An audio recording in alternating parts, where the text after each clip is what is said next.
we've seen quite a bit of information through leaked photos from the set of Superman. And again, the last couple of weeks, they've been shooting on the streets of Cleveland for Superman. And I know a lot of people are whining and crying. Oh, we're seeing too much. There's too much going on. But honestly, it's been pretty cool to see what we're seeing.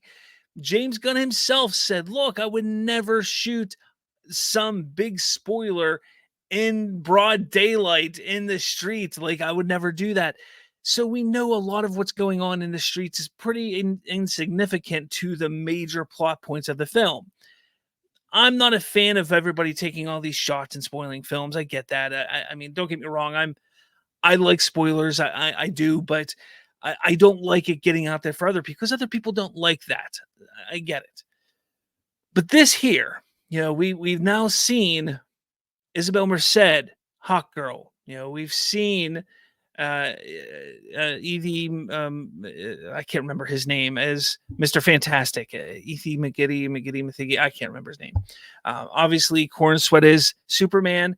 And now we see Guy Gardner, Green Lantern, there, which he looks kind of ridiculous. He does. Nathan Fillion as Guy Gardner looks ridiculous.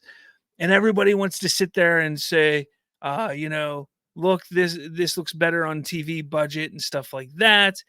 People just want to complain and whine and cry. But is DCU, is it moving in the right direction? Is DC moving in the direction that it should be moving in right now, compared to where it was just a couple of years ago under Walter Hamada? Is it in a better place? And that's kind of a hard question to answer right now, but it is something that is brought up constantly on social media. It's something that people talk about ad nauseum constantly. James Gunn's not the right man for the job. Peter Safran's not the right man for the job. Well, who is? Everybody says that they're not the right people for the job, but nobody wants to sit there and say who is the right person for the job.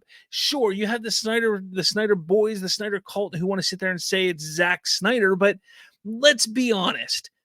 Honestly, Zack Snyder was not the right man for the job. He wasn't, because he never had an overarching vision for a 10, 15, 20 year plan.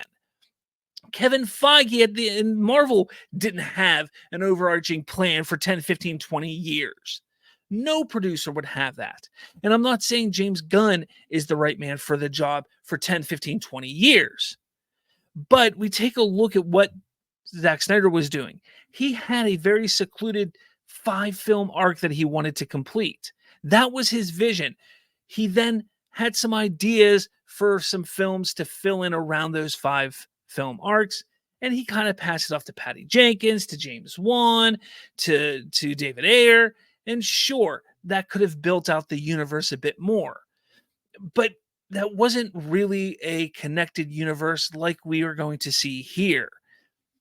Did I want to see what Zack Snyder was building? Absolutely. That's no knock on Zack Snyder, but I don't think he was the right man to build a larger universe. I just don't think he was. Walter Hamada, I don't think was. But is James Gunn, is where DCU going the right move right now? Is it? I have to say, again, that question is hard to answer right now. And honestly, I have to say yes. I have to say yes. But what do you think? I mean, that's kind of, I want to hear what some of you think. Is the DCU heading in the right direction?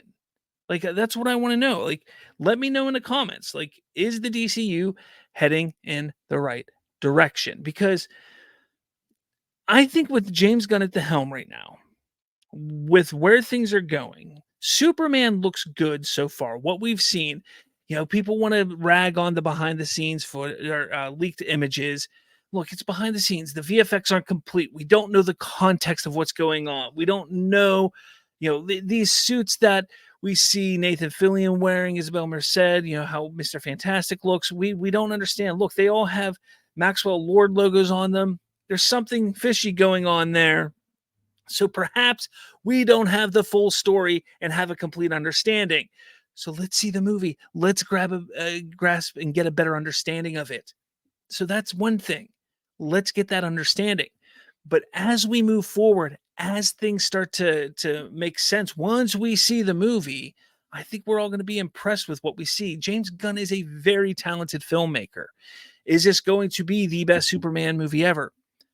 I'm still in the Man of Steel camp. I love Man of Steel. It is to me a masterpiece of a superhero film. It is. But that doesn't mean that I'm not going to enjoy this movie. That doesn't mean that I'm not looking forward to this movie. Both things can be true. Absolutely.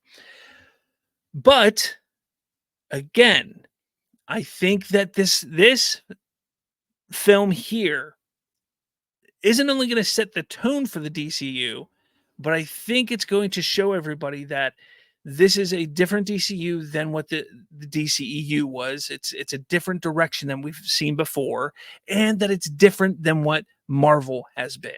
And I think that is a huge, very big point that they have to establish moving forward. Obsidian Odor, hey, you're back, man. Thank you for coming back and watching. He says, shouldn't be this hard to sell these IPs to fans. You're right. It shouldn't be this hard. And the thing is, it's not that hard to sell it. And to the general audience, it's not going to be. Once this first trailer comes out, which my guess is the first teaser for Superman will drop Super Bowl. I think the first teaser trailer for Superman will drop at the Super Bowl. When that teaser drops, the general audience is going to see it and their jaws are going to drop and they're going to be in. The general audience will be all in. The millions of people who watch the Super Bowl that aren't typical comic book movie fans will be all in this for this movie. Your comic book movie fans, the ones who have been there since 2008, 2009 with the Dark Knight trilogy and Iron Man and everything like that, they're the ones right now who are a little weary of the genre. And it's not because of James Gunn and Superman. It's not because of, oh, Henry Cavill is no longer Superman, blah, blah, blah. It's because of the current state of comic book movies. What Superman has going for it, though, is the last really, really good comic book movie was James Gunn's Guardian of the Galaxy Volume 3. So that has something going for it right there. Comic book movie fans really enjoyed it. Made almost $900 million at the box office. It was a huge win. And people like James Gunn. Before that, his holiday special was a huge hit. The Guardians of the Galaxy holiday special, big hit for Disney+. Another really big bonus right now is Deadpool 3 is about to come out. That's going to reinvigorate the comic book movie genre just a little bit. Now, I know that means Deadpool 3 comes out, and then we have an entire year until Superman comes out. And I think between now and then, we're going to get a terrible Kraven movie. We're going to get a terrible Venom 3 movie. And that's really going to suck some of the joy and excitement out of the genre again, unfortunately. But hopefully the fans don't hold that against DC. Don't hold that against James Gunn. But the fans need to remove themselves from this idea that this DC is the same DC that Walter Hamada's DC, or the same DC that was the previous regime under Jeff Johns and John Berg and all of them. They have to get their mindset away from there. Sure, Peacemaker is being brought into this new universe. I don't understand how he's going to do it. James Gunn says it makes sense. But again, it's a wait and see type of thing. Let's just wait and see what happens. There's no reason not to wait and see what happens. I'm all for that. Let's just sit back, relax. Let's see what happens. Let's take it one step at a time. This Superman movie is up first. I think this is going to be excellent. I think this is the movie. This is the thing that's going to set the tone. This is going to set everything in motion. Let's see what it does. Let's see what it does, because I honestly believe that uh, they James Gunn, again, is he the right man for the job for the long haul? I don't know. I want to believe he is, because he is such a, in my opinion, a talented filmmaker. But right now, I think he was a great choice for right now. For right now, he was a great choice. Yeah, I know he has the skeletons, in his closet that everybody knows about, with the tweets and the posts and being fired from Disney, Marvel Studios, back in 2017, 2016, whatever that was. All that stuff that went on. And sure, the Snyder cult is going to call him out for it. And that's unfortunate. That's unfortunate. But he's discussed that. He's talked about that. He's owned up for those things. That's happened. That's in the past at this point. Everybody else has moved on. The Snyder fandom, the Snyder loyalists, they refuse to move on, just like they refuse to move on from anything else. They refuse to move on that the Snyderverse is over. So, of course, they're not going to move on from James Gunn's past. What do you expect? What do you expect?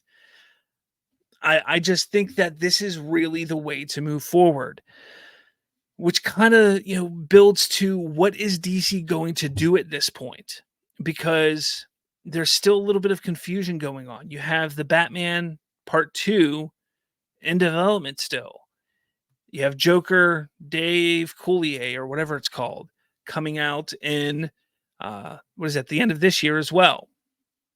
So you have these other DC films that aren't part of the DCU coming out. And if they do well, how will the fans react, and how will they accept that over this? And I personally believe, Joker, Dave Coulier, that's going to be kind of off to the side. It's going to be quote unquote one-off. If it does well, maybe Todd Phillips makes a third one and maybe it gets greenlit. I didn't like the first one. I don't even know why a second one's being made, but that's just my opinion. I know that it made $1 billion. I know that people like it. I understand why another one's being made from a financial standpoint. Just in my opinion, from a creative standpoint, I don't understand it. I don't get the hype for it. That's just me. I know all film is subjective. The Batman, again, the first Batman movie, the Matt Reeves Batman movie, I don't get it. I fell asleep during it. It took me 3 sittings to really get through the whole thing. I really don't want to sit through another one. I was told, and I've talked about this multiple times, I was told back in October by someone that it was canned. It wasn't going to happen. Now it seems like it is still happening. They never made an official announcement. It looked like they were trying to find and wait for the right moment. Whether the person that told me that was misinformed, or they just haven't found the right time to make the announcement, I don't know. Maybe they're waiting for the Penguin to come out, let that get, because they don't want to hurt the numbers for that show, because the Penguin has been pretty much in development for quite some time. Regardless, if the Batman Part 2 does get made, I think that's it. I think that movie gets made. It's done, because we already know that Matt Reeves had a plan for a Gotham PD show, and then it kind of got transitioned to an Arkham Asylum show. And then that Arkham Asylum show got transitioned to be put into the DCU. And then we just found out today from a Variety exclusive that that's now kind of canned as well. So all these things that Matt Reeves is working on, or was working on, and is part of, is kind of just up in limbo. The DCU is becoming, and is really the forefront of everything the DC Studios is working on. And that is important. That is very, very important. That is the bread and butter for DC Studios, is the DCU. That is what they want to work on. That is what they want to focus on, as it should be.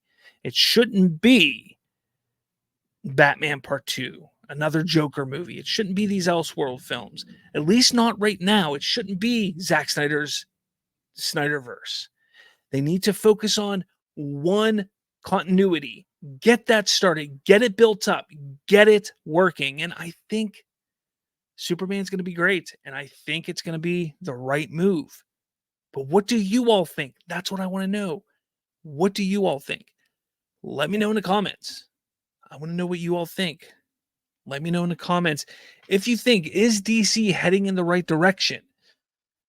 Again, people are worried about these costumes. Oh, look, it's all leather. We're going back to the early 2000s with the leather. It all looks like X-Men movies. It actually kind of does. It's kind of funny. It was the first thing I thought of when I saw what Green Lantern and Hawker was wearing. All I could think of was the like 2000s X-Men movies, and they were wearing all the leather. I was like, really? That's what they're going for? But again, you see the Maxwell Lord logos, and you're kind of like, okay, there's something more going on there. There's a reason why they're wearing the leather. Green Lantern, why is he wearing that outfit? That doesn't look like an outfit that Green Lantern would wear. Also, we don't even know what kind of time period this is. Is it set in the 90s, in the 2000s, in the 2020s, in the 50s, in the 60s? We don't know that yet. That could also play a role in what kind of attire and costumes these characters wear. Again, we need more context before we all start freaking out and going crazy about all this. And people just want to freak out. They just want to freak out. People, again, it's just, to me, I just want people to be happy. I just want people to be happy. And with leaks and stuff like that, when they come out, they're just not going to be happy. That's all there is to it. Just not going to be happy, unfortunately. But again, let me know what you think about DC in the comments below.